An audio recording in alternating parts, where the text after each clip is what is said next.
White house ఇది కేవలం America పాలన కోసం నిర్మించిన భవనమే కావచ్చు. కొన్ని వివాహేతర సంబంధాలకు కూడా ఇది అడ్డాగా ఉందని చరిత్ర లోతుల్లో తొంగి చూస్తే తెలుసుకోవచ్చు. ఇక్కడ ప్రపంచాన్ని శాసించే నిర్ణయాలు మాత్రమే కాదు, రహస్య బంధాలు, లైంగిక అనుబంధాలు కనిపిస్తాయి. అవును, మీకు మోనికా లెవిన్స్కీ గుర్తున్నారా? ఒకానొక సమయంలో మాజీ అధ్యక్షుడు బిల్ క్లింటన్కు చెమటలు పట్టించిన మోనికా మరోసారి హాట్ టాపిక్గా మారారు. బిల్ క్లింటన్తో మోనికాతో రహస్య సంబంధం నాడు యావత్ అమెరికాను కుదిపేసింది. నాటి ఘటనపై ఓ పాడ్కాస్ట్లో మాట్లాడిన మోనికా బిల్ క్లింటన్ను విమర్శించారు. 1998లో తమ వ్యవహారం బయటపడిన తర్వాత బిల్ క్లింటన్ నిజాన్ని ఒప్పుకోకుండా పెద్ద తప్పు చేశారని మౌనిక చెప్పుకొచ్చారు. అబద్ధం చెప్పి అడ్డంగా దొరికిపోయిన తరువాత కాంగ్రెస్ బిల్ క్లింటన్ను అభిశంసించిందని, అయినా కూడా ఓవల్ ఆఫీస్ పదవికి ఆయన రాజీనామా చేయలేదని గుర్తు చేశారు మౌనిక. దీంతో బిల్ క్లింటన్ ఎపిసోడ్తో పాటు ఇతర అమెరికా అధ్యక్షుల ప్రేమ వ్యవహారాలు, వివాహేతర బంధాలు, లైంగిక వేధింపుల ఆరోపణలపై పెద్ద ఎత్తున చర్చ మొదలైంది. అమెరికా అధ్యక్షులు ఇలాంటి వ్యవహారాల్లో చిక్కుకోవటం చరిత్రలో అనేక సందర్భాల్లో జరిగింది. జాన్ ఎఫ్ కెన్నడీ, మారిలిన్ మోన్రో వ్యవహారం నాటి అమెరికా రాజకీయాల్లో అతిపెద్ద టాపిక్. ప్రెసిడెంట్ కెన్నడీ, హాలీవుడ్ భామ మారిలిన్ మోన్రో మధ్య నడిచిన ఎపిసోడ్ ఇప్పటికీ చర్చనీయాంశంగానే ఉంది. హ్యాపీ బర్త్డే మిస్టర్ ప్రెసిడెంట్ అని మారిలిన్ తన మత్తెక్కించే స్వరంతో పాడిన పాట నాడు వారి మధ్య నడిచిన రహస్య కథకు సంకేతంగా నిలిచింది. కెన్నడీకి అప్పటికి భార్య ఉన్నారు, అయినా కూడా ఇద్దరి మధ్య రహస్య సంబంధం కొనసాగిందని చెప్పేవారు ఉన్నారు.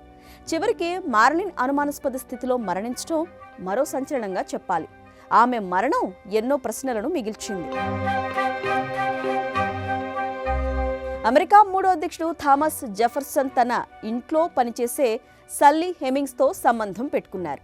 జెఫర్సన్ కారణంగా సల్లీ పిల్లలను కూడా కన్నారని కొన్ని కథనాలు చెప్తున్నాయి. పిల్లలు పుట్టిన తర్వాత కూడా సల్లీకి ఎప్పుడూ ఓ భార్యగా గుర్తింపు రాలేదని, జెఫర్సన్ ఇంట్లో మనుషులు ఆమెను ఓ బానిసగానే చూశారన్న విమర్శలు ఉన్నాయి. అమెరికా రాజకీయాల్లో ఫ్రాంక్లిన్ రూస్వెల్ట్, లూసీ మెర్కర్ కథ గురించి ఇప్పటికీ అక్కడి ప్రజలు చర్చించుకుంటారు. తన భార్య ఎలినోర్కు తెలియకుండా రూస్వెల్ట్ తన ప్రియురాలు లూసీ మెర్కర్తో ఎన్నో సంవత్సరాలుగా రహస్యబంధాన్ని కొనసాగించారు. ఆ తర్వాత కొన్నాళ్లకు వారి బంధం బయటపడింది. ఇక ఆశ్చర్యకరమైన విషయం ఏంటంటే రూస్వెల్ట్ తన జీవితాంతం భార్యతో ఉండలేదు, తన ప్రియురాలితోనే గడిపారు. చివరికి ఆయన మరణించినప్పుడు రూస్వెల్ట్ పక్కన ఉన్నది భార్య కాదు, ప్రియురాలే.